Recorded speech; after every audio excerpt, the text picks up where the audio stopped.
வணக்கம் நண்பர்களே. எனது பெயர் சொர்ணராஜ். பிரிவு அலுவலர் ஓய்வு, தலைமைச் செயலகம்.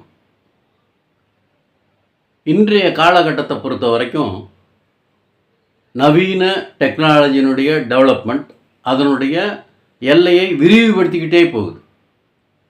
வாட்ஸ்அப், ஃபேஸ்புக்கு, டெலகிராம் இந்த மாதிரி சமூக ஊடகங்கள் அதனுடைய எல்லையை விரிவுபடுத்திக்கிட்டே இருக்குது. ஒவ்வொரு நாளும் அதனுடைய எல்லைகள் விரிவடைஞ்சிக்கிட்டே இருக்குது. இப்போ நம்ம என்ன பண்ணுறோம்? அந்த ஊடகங்களை பயன்படுத்தி நம்மளுடைய கருத்துக்களை பரிமாறிக்கிட்டு இருக்கிறோம். சில நேரங்களில் நம்மளுடைய கருத்துக்களுக்கு எதிர்வினையும் வரதான் செய்யுது. சரி, இப்போ அந்த அரசியலமைப்பு சட்டம் நம்மளுக்கு கொடுத்துருக்கக்கூடிய அந்த கருத்து சுதந்திரத்துக்கு உட்பட்டு நம்மளுடைய கருத்து பரிமாற்றம் இருக்கலாம் அப்படின்னு தான் சட்டத்துல எல்லாம் சொல்லியிருப்பாங்க. இப்போ அதை தாண்டி போகும்போது தான் சட்ட பிரச்சனைகளை நம்ம எதிர்கொள்ள வேண்டி இருக்குது. இது சாதாரண இந்திய குடிமகன் அனைவருக்குமான ஒரு எல்லை வச்சுருக்கிறாங்க அந்த கருத்து சுதந்திரம் அப்படிங்கிற கான்செப்டுக்குள்ளே. இப்போ இதை தாண்டி ஒரு அரசு பணியாளர் அப்படிங்கிறவருக்கு இன்னொரு செக் பாயிண்ட் இருக்குது. அது என்ன அப்படின்னு சொன்னால் நடத்தை விதிகள். தமிழ்நாடு அரசு பணியாளர் நடத்தை விதிகள் அப்படின்னு ஒன்று வச்சுருக்கிறாங்க. அதுலேயும் கருத்து சுதந்திரம் இது வரைக்கும் தான் இருக்கணும், இதை தாண்டி உங்களுடைய எல்லை போக முடியாது அப்படிங்கிற மாதிரி சில கட்டுப்பாடுகளை விதிச்சிருப்பாங்க.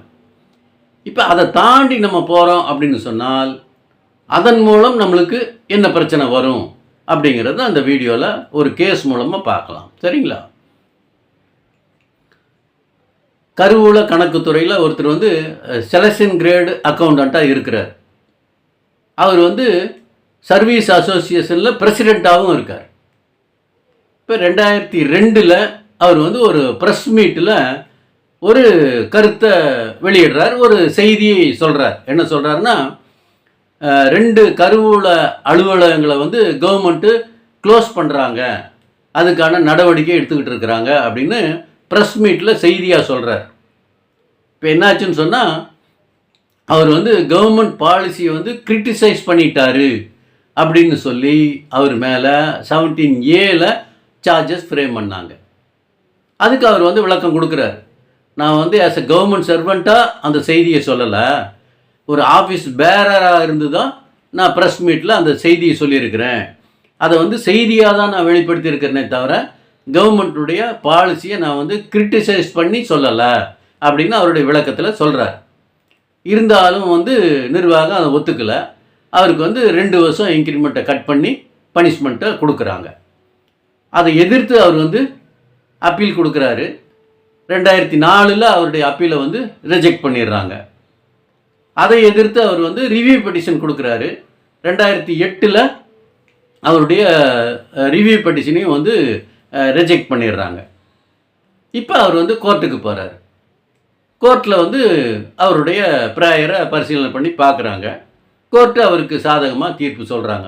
கோர்ட்டில் என்ன சொல்கிறாங்கன்னா, அவர் ஒரு ஆஃபீஸ் பேரர், ஒரு ஆஃபீஸ் பேரருக்கு ஒரு இம்யூனிட்டி கொடுத்துருக்குறாங்க, அவருக்கு ஒரு ப்ரிவிலேஜ் இருக்குது.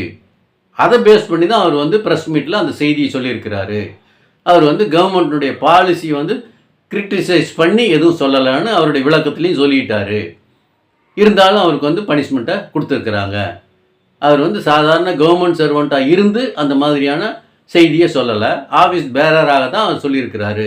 அதனால் அவருக்கு பனிஷ்மெண்ட் கொடுத்தது தப்புன்னு சொல்லி அந்த பனிஷ்மெண்ட்டை காஷ் பண்ணிடுறாங்க, செட் அசைட் பண்ணுறாங்க. இப்போ மறுபடியும் என்ன பண்ணுறாருன்னு சொன்னால் கோர்ட்டுக்கு வர்றாரு. ஏன் வர்றாரு அப்படின்னு சொன்னால், அந்த 1/4/2003 சூப்பரண்ட் போஸ்ட்டுக்கான பேனலை தயார் பண்ணுறாங்க. அப்போ இவருக்கு பனிஷ்மெண்ட்டு இருக்குது, கரன்சி ஆஃப் பனிஷ்மெண்ட்டு தொடருது. அதனால் இவர் பேரை இன்க்ளூட் பண்ணலை. 1/4/2003 சூப்பரண்ட் போஸ்ட்டுக்கான பேனல் தயார் பண்ணும்போது இவர் கரன்சி ஆஃப் பனிஷ்மெண்ட் இருந்ததுனால இவர் பேரை அதில் சேர்க்கலை.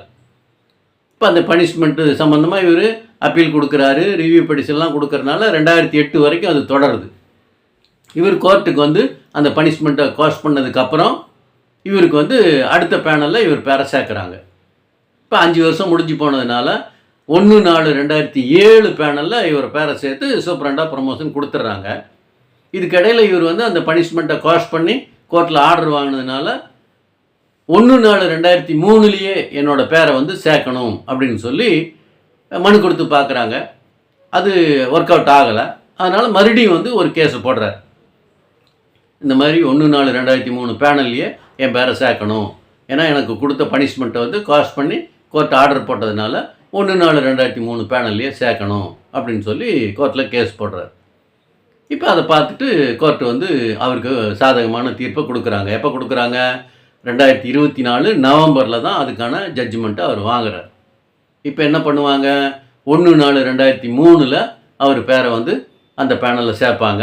அதுக்கப்புறம் அவருடைய இம்மீடியட் ஜூனியர் எப்போ ப்ரொமோட் ஆனாரோ அந்த தேதியில் அவருக்கும் ப்ரொமோஷன் கொடுத்து அந்த சூப்பரண்ட் போஸ்ட்டுக்கான பே வந்து ஃபிக்ஸ் பண்ணுவாங்க. அது மானிட்டரி பெனிஃபிட்டாக இருக்காது. அடிப்படை விதி 27 ரூலிங் 17 படி அவருக்கு வந்து அந்த தேதியில் நோஷனலாக தான் ஃபிக்ஸ் பண்ணுவாங்க. அதுக்கப்புறம் அவருக்கு வந்து எப்போ மானிட்டரி பெனிஃபிட் கிடைக்கும்? அந்த 1/4/2007 பேனல் போட்டு இவர் பேரை சேர்த்தாங்க பார்த்தீங்களா? அதன் தொடர்ச்சியாக அவர் வந்து என்றைக்கு ஆக்சுவலாக சூப்பரண்டாக உட்காந்துருப்பாரோ அன்னையிலிருந்து அவருக்கு அந்த பேயை வந்து ரிவைஸ் பண்ணி ஆர்டர்ஷிப் பண்ணிட்டு வந்து அவர் என்றைக்கு ஒரிஜினலாக சூப்பரண்டாக அச்சீவ் பண்ணாரோ அன்றைக்கி தான் அவருக்கு வந்து அந்த மானிட்டரி பெனிஃபிட் கிடைக்கும். அப்புறம் அதன் தொடர்ச்சியாக வந்து அவருடைய பேயெல்லாம் ரிவைஸ் பண்ணிவிட்டு வருவாங்க. இப்போ கேஸில் இவர் ஜெயிச்சிட்டார் அப்படின்னு நம்ம பார்க்குறோம். 2 ரிட்டுமே இவருக்கு சாதகமான தீர்ப்பை வாங்கி கொடுத்துருக்கு அப்படின்னு நம்ம மேலோட்டமாக பார்க்கலாம். ஆனால் உண்மையிலே இவருக்கு இதில் வந்து அவருடைய உரிமையை நிலைநாட்டி இருக்கிறாரா அப்படிங்கிறத பார்க்கலாம்.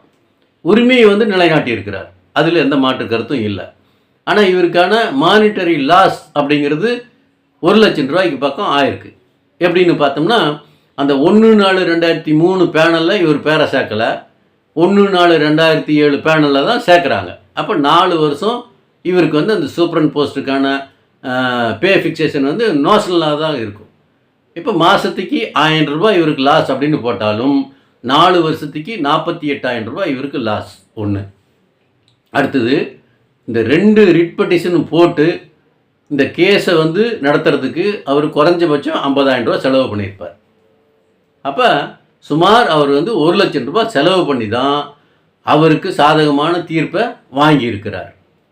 இப்போ இதிலிருந்து நம்ம என்ன பார்க்கணும் அப்படின்னு சொன்னால், அவர் வந்து சரியான ஒரு கருத்தை சரியான ஆஃபீஸ் பேரராக இருந்து அவர் சொன்னதுனால அவருக்கு சாதகமான தீர்ப்பை வாங்கிட்டார். ஆனால் சாதாரண கவர்மெண்ட் சர்வெண்ட் இந்த மாதிரியான ஒரு ஸ்டேட்மெண்ட்டை கொடுத்திருந்தால் அவருக்கு ஏதாவது ப்ரிவிலேஜ் உண்டா, இம்யூனிட்டி உண்டா அப்படின்னா இருக்காது. கோர்ட்டு கண்டிப்பாக அதை கன்சிடர் பண்ணி இருக்காது. அது அன்றைய காலகட்டம். இப்போ இன்றைய சூழலில் நம்ம வந்து எவ்வளோ கருத்துக்களை பரிமாறிக்கிட்டு இருக்கிறோம். அரசுகளை எதிர்த்து சொல்கிறோம், சென்ட்ரல் கவர்மெண்ட்டை எதிர்த்து சொல்கிறோம், ஸ்டேட் கவர்மெண்ட்டை எதிர்த்து சொல்கிறோம், லோக்கல் பாடியை எதிர்த்து சொல்கிறோம், அப்புறம் மதங்களை பற்றி பேசுகிறோம், ஜாதி ரீதியாக பேசுகிறோம். இவ்வளவு இருந்தாலும் இது வந்து ஒரு வரையறைக்குள்ளே நம்ம வச்சுக்கிட்டோம்னு சொன்னால் நம்மளுக்கு எந்த பாதிப்பும் இல்லாமல் பார்த்துக்கலாம். சில நேரங்களில் நம்மளுடைய எமோஷனல் கண்ட்ரோலை தாண்டி நம்ம வந்து சில பதிவுகளை பதிவிட்டுறோம். இது வந்து சாதாரணமாக காற்றோட கரைஞ்சி போகக்கூடிய சமாச்சாரம் கிடையாது. இது வந்து ரெக்கார்ட் ஆயிரும்.